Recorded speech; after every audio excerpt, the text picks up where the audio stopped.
তারা জানতে চাইল তোমার আল্লাহ কি দিয়ে তৈরি, তার পূর্বপুরুষ ও প্রজন্ম কারা ছিল, যার উত্তর মুহাম্মদ সাল্লাল্লাহু আলাইহি ওয়াসাল্লামের জানা ছিল না। তবুও তাদের উপহাস कितना खूबसूरत है, तुम्हारा क्या ख्याल है, ये किसने बनाया है? आज तो मैं अपने बुत की बहुत इबादत करूंगा। हाँ, यही बुत तो हमें सब कुछ देते हैं, रिज्क, औलाद। क्या तुम जानते हो कि मोहम्मद सल्लल्लाहु अलैहि वसल्लम ने सिर्फ एक अल्लाह की इबादत करने का हुक्म दिया है? अल्लाह कौन है? সূরা আল ইখলাসের পেছনের গল্প। তোমাকে জানতে হবে যে তোমার উপাস্য কি দিয়ে তৈরি, সোনা না রূপা নাকি ইয়াকুত মুক্ত দিয়ে। আমাদের দেবদেবীগুলো খাঁটি সোনা দিয়ে তৈরি। আর তোমার আল্লাহ কি দিয়ে তৈরি? মক্কার অবিশ্বাসীরা তাদের দেবদেবীদের মতো আল্লাহর জন্যেও এক ধরনের বংশ পরিচয় এবং দৈহিক অস্তিত্বের খোঁজ করছিল, যেমনটা তাদের দেবদেবীদের ছিল। তারা জানতে চাইল তোমার আল্লাহ কি দিয়ে তৈরি, তার পূর্বপুরুষ ও প্রজন্ম কারা। এই প্রশ্ন করার উদ্দেশ্য ছিল তাওহীদের ধারণাকে ছোট করা। এটা এমন প্রশ্ন ছিল যার উত্তর মুহাম্মদ সাল্লাল্লাহু আলাইহি ওয়াসাল্লামের জানা ছিল না। তবুও তাদের উপহাসকে সঠিক প্রমাণ করতে হবে। কিন্তু নবী করিম সাল্লাল্লাহু আলাইহি ওয়াসাল্লাম নিজের পক্ষ থেকে কোনো উত্তর দিলেন না। দেখো এই মুহূর্তটা কত অদ্ভুত ছিল, যখন মুহাম্মদ সাল্লাল্লাহু আলাইহি ওয়াসাল্লাম এর কাছে কোনো উত্তর ছিল না। নবী করিম সাল্লাল্লাহু আলাইহি ওয়াসাল্লাম নিজের পক্ষ থেকে কোনো জবাব না দিয়ে সবসময় আল্লাহর ওহীর ঐশী বাণীর জন্য অপেক্ষা করতেন। মক্কার নেতারা যারা প্রশ্ন তুলে অহংকার করছিল, তারা দেখছিল যে মুহাম্মদ সাল্লাল্লাহু আলাইহি ওয়াসাল্লাম চুপ করে আছেন, আর সাহাবায়ে কেরামরা দেখছিলেন যে কখন আল্লাহর পক্ষ থেকে জবাব আসবে, কখন হযরত জিবরাইল আসবেন। তখন আল্লাহ তাআলা জিবরাইল কে পাঠালেন এবং কিয়ামত পর্যন্ত তাওহীদের পরিচয়পত্র হিসেবে এই আয়াতটি নাজিল করলেন। জবাব এসে গেল এবং আল্লাহ অবিশ্বাসীদের মুখ বন্ধ করে দিলেন। একইভাবে সেই প্রশ্নটি যা সৃষ্টির মালিকের পরিচয় তুলে ধরে, দেখো আসমানটা কত সুন্দর, তোমার কি ধারণা এটা কি নিজেই তৈরি হয়েছে নাকি কেউ বানিয়েছে? এটা ছিল সেই সময়ের কথা যখন মক্কায় শিরকের অংশীবাদিতার অন্ধকার ছেয়েছিল। মানুষ তাদের হাতে তৈরি মূর্তির উপাসনা করত, আর আল্লাহ এবং আল্লাহর ঘর কাবা তাওহীদের প্রতীক হিসেবে যেন ৩৬০টি মূর্তির কবজায় বন্দী ছিল। তারা বলতো এটা ঠিক যে আমরা আমাদের তৈরি মূর্তির পূজা করি, তবে আমাদের উপাস্যরা তো আমাদের সবকিছু দেয়, রুজি রোজগার, সন্তান সন্ততি। আমাদের কওমের গোষ্ঠীর লোকেরা তো সেই মূর্তির পূজা করত যেগুলোর কোনো পূর্বপুরুষ নেই, যারা কাঠ বা পাথর দিয়ে তৈরি। তারা তাদের বংশ পরিচয় ও ইতিহাস সম্পর্কে কিছুই জানে না। তারা বলতো আমাদের ধারণা তোমার উপাস্য হয়তো আমাদের মূর্তির ওপর অসন্তুষ্ট হয়ে আছে। ওঠো, একটা ভোজের আয়োজন করো আর এমন একজন ব্যক্তিকে দাওয়াত দাও যে মক্কার শিরক থেকে মানুষকে আল্লাহর ইবাদতের দিকে ডাকে এবং মূর্তি পূজা থেকে বিরত রাখে।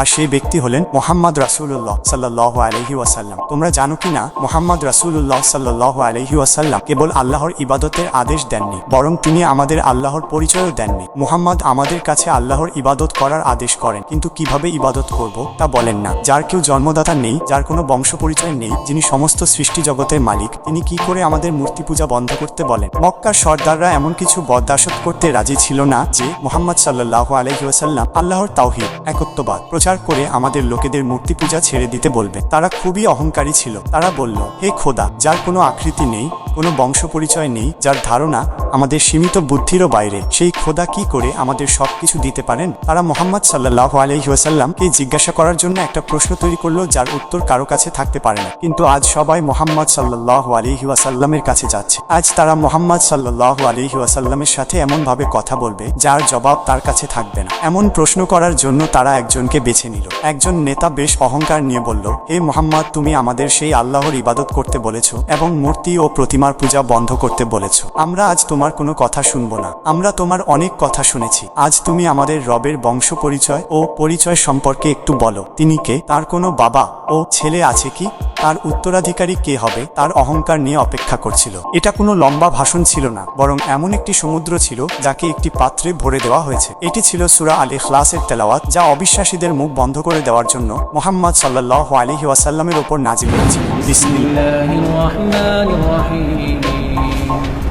কুল হুয়াল্লাহু আহাদ, আল্লাহুস সামাদ, লাম ইয়ালিদ ওয়া লাম ইউলাদ ওয়া লাম ইয়াকুল লাহু কুফুয়ান আহাদ। বলুন, তিনি আল্লাহ এক ও অদ্বিতীয়। আল্লাহ কারো মুখাপেক্ষী নন। তিনি কাউকে জন্ম দেননি এবং তাকেও জন্ম দেওয়া হয়নি, আর তার সমকক্ষ কেউ নেই। এই আয়াতে আল্লাহ তাআলা তাদের কি জবাব দিলেন? এটা শুধু জবাব ছিল না, বরং একটা প্রকম্পন ছিল যা মুশরিকদের সমস্ত বিশ্বাসের ভিত নাড়িয়ে দিয়েছিল। তারা যে মূর্তি পূজা ও দৈহিক বিশদ বিবরণের প্রত্যাশা করত, তার বিপরীতে আল্লাহ পাক এই সত্যের সাথে জবাব দিলেন যে তাওহীদ, একত্ববাদ হলো মুহাম্মদ সাল্লাল্লাহু আলাইহি ওয়াসাল্লামের মিশনের ভিত্তি এবং সত্য হলো যে আমরা সবাই এর সামনে নত থাকব। অবিশ্বাসীরা একে অপরের মুখের দিকে তাকাতে লাগলো, কারণ তাদের সমস্ত যুক্তি ও অহংকার এই চারটি বাক্যের সামনে নগণ্য হয়ে গেল। দেখলেন তো আল্লাহ কিভাবে অবিশ্বাসীদের মুখ বন্ধ করে দিলেন। আর এই সত্য হলো যে এই দিনের পর এই সূরাটি ঈমানের সনদ, আইডেন্টিটি কার্ড হিসেবে পরিচিতি লাভ করলো, যা ঈমানের সমস্ত ভেজাল দূর করে দেয়। যে কোনো ব্যক্তি আল্লাহ সম্পর্কে জানতে চায় তার জন্য এটি একটি স্পষ্ট জবাব।